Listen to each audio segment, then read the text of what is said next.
Bon, j'espère que vous allez bien. Évidemment, c'est l'occasion pour moi de vous souhaiter une très belle année 2023.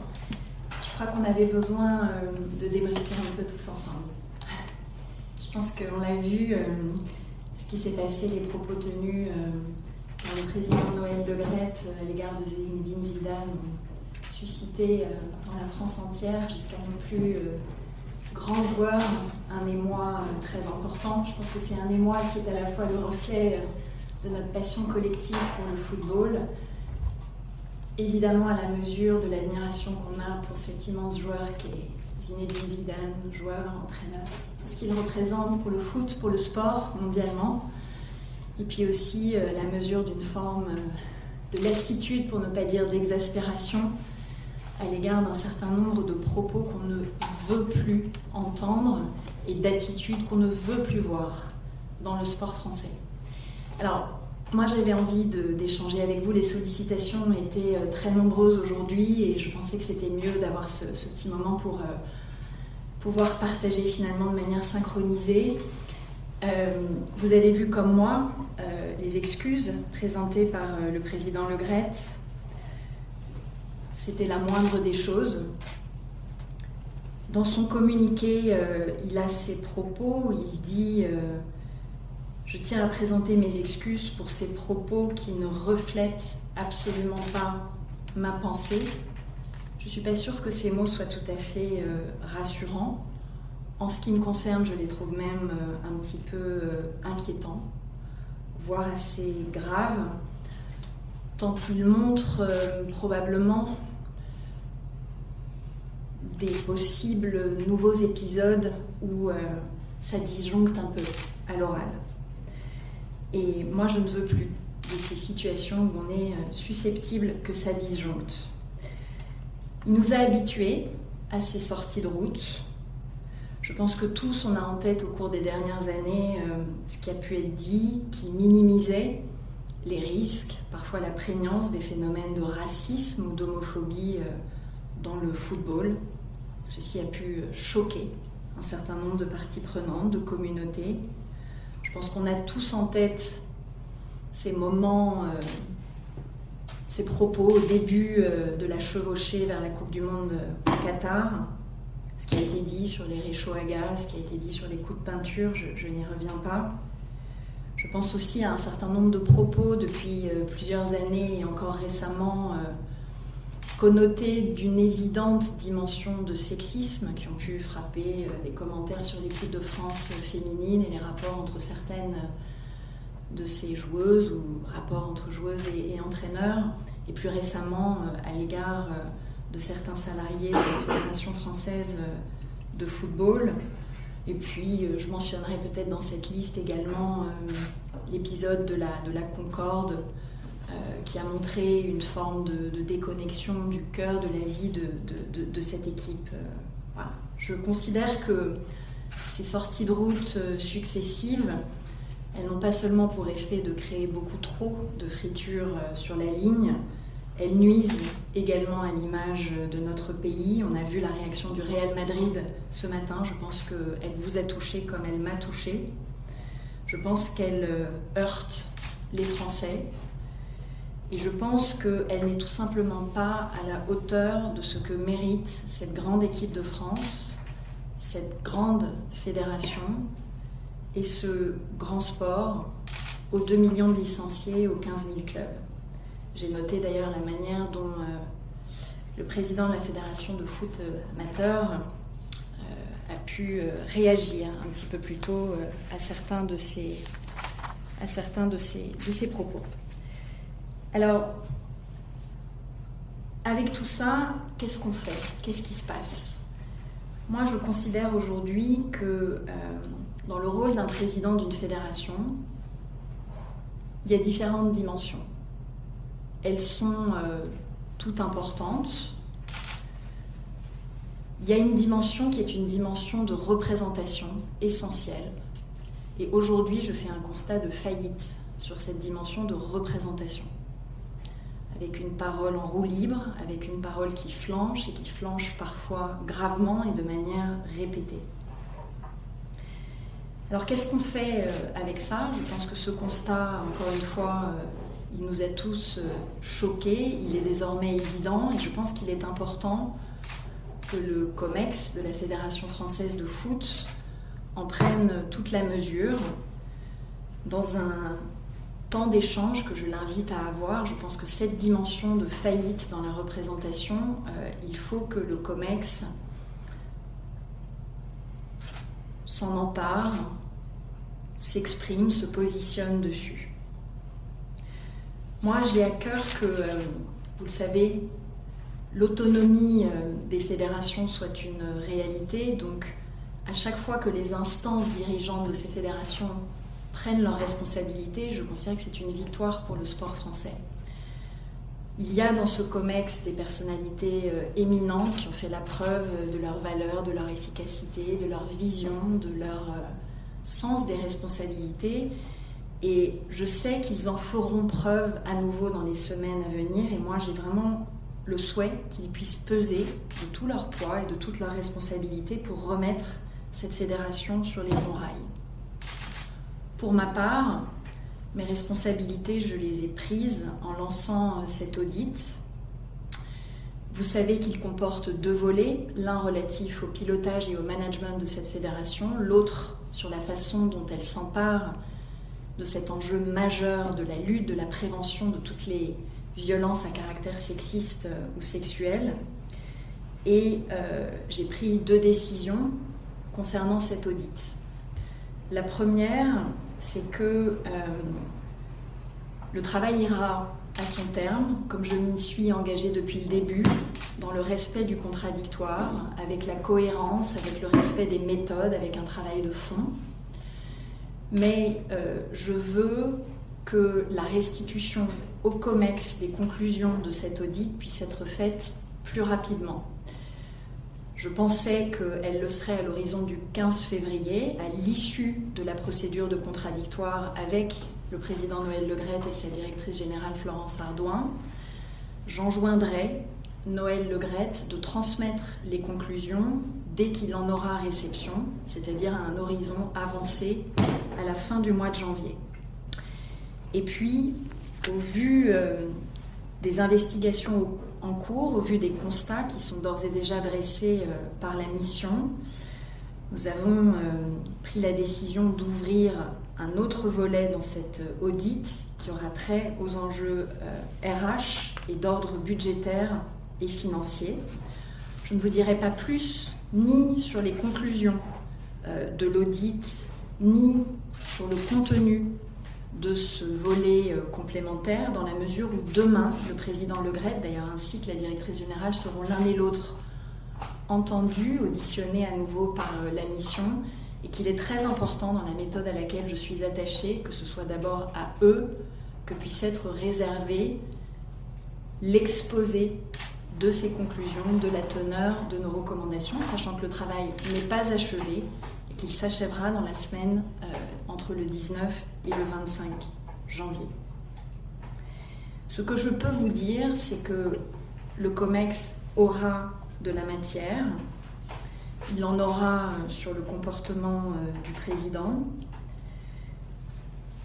et que nous sommes à un moment que je pense critique pour l'avenir de cette fédération. Je veux profiter de cet échange pour en saluer les équipes, les salariés qui fournissent un travail souvent formidable. C'est grâce à eux que cette fédération va bien, se développe, avance. C'est aussi grâce à cette équipe et c'est aussi une pensée que je veux avoir pour nos grands joueurs. Je considère qu'ils méritent mieux que ce qu'ils ont aujourd'hui à la tête de leur fédération. Je crois que les progrès en matière d'éthique, de responsabilité et de transparence pour nos fédérations, pour le sport français dans son ensemble, sont aujourd'hui attendus par les Français, que nous les leur devons. Nous les devons à nos grands sportifs, à nos grands champions, à nos grandes championnes. On ira donc étape par étape, sans les brûler, mais avec une volonté complète et entière de rénover le sport français et de le faire dans le respect de l'autonomie du mouvement sportif, avec ce mouvement sportif. Je vous remercie et je suis à votre disposition pour vos questions. Merci. Bonjour, Asdina Metchaoui pour Quotidien. On vous a entendu, vous avez eu des mots assez durs à l'encontre de Noël Le Graët. J'ai une question assez simple. Est-ce que légalement, de manière institutionnelle, vous pouvez écarter Noël Le Graët? Et si ce n'est pas le cas, ça veut dire quoi? Que Noël Le Graët a les moyens de défier le gouvernement et le président de la République? Vous savez, j'ai confiance dans cette gouvernance des fédérations. Elles ont des ressorts pour résoudre ces crises de gouvernance de différents types. La démission du président est un cas de figure. Il y a parfois une mise en jeu de la responsabilité collégiale de l'instance entourant le président. Il y a parfois des assemblées générales qui peuvent être convoquées dans une logique de vote de défiance. Ce sont des hypothèses prévues par les statuts. Les textes prévoient aussi la capacité à certains moments pour le ministère des Sports de prendre la main. C'est des choses qui existent, qui ont été vues par le passé. Donc, nous ne sommes pas sans solution. Moi, je vous l'ai dit. Hormis l'indignation, se dit que peut faire le gouvernement? Le gouvernement, je vous l'ai dit, le ministère des Sports met en priorité les instances de la fédération ont une palette de solutions à leur disposition pour agir et traiter cette crise de gouvernance. Qu'en a pensé le président de la République, Emmanuel Macron? Est-ce que vous l'avez lu sur ce sujet? On aimerait avoir évidemment sa pensée sur cette crise. Vous savez, le président de la République, il est comme les Français. Il est vraiment déçu et vraiment heurté quand de tels propos sur de telles légendes du sport français et du sport mondial sont tenus. Il est choqué comme nous l'avons été chacun. Merci. Question suivante. Bonjour Madame la Ministre, Raphaël Redon, Canal+, Info Sport Plus, ici au fond. Plusieurs personnes ont réagi à ça, du monde politique, du monde du foot, et notamment Kylian Mbappé. Quel est votre avis par rapport à cette réaction? Vous trouvez bien que des joueurs, et notamment Kylian Mbappé, la star du foot français, réagissent par rapport à cela? J'ai trouvé que sa réaction était exemplaire. Il a tout dit en une ligne et demie. Je pense que bravo Kylian. Et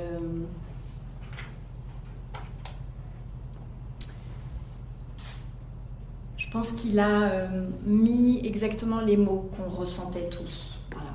Et c'est important que nos plus grands joueurs puissent s'exprimer quand nos autres plus grands joueurs, coachs ou sélectionnaires sont alignés.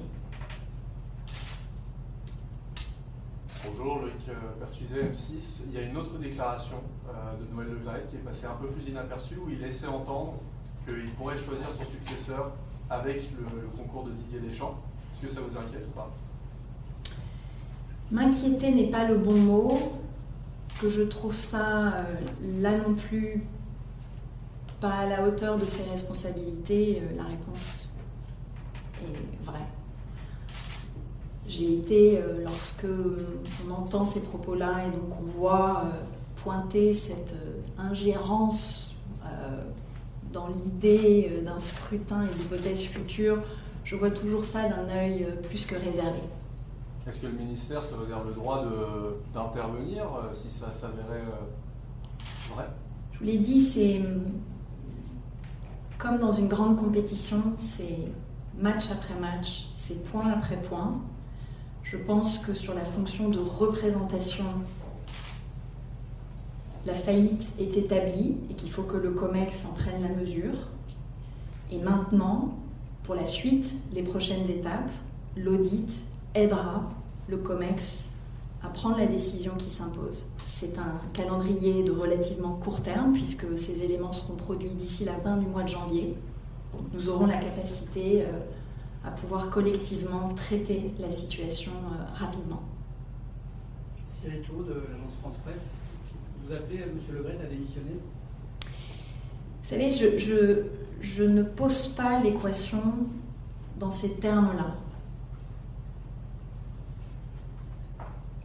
Je considère que dans la fonction de président, il y a un certain nombre de figures imposées.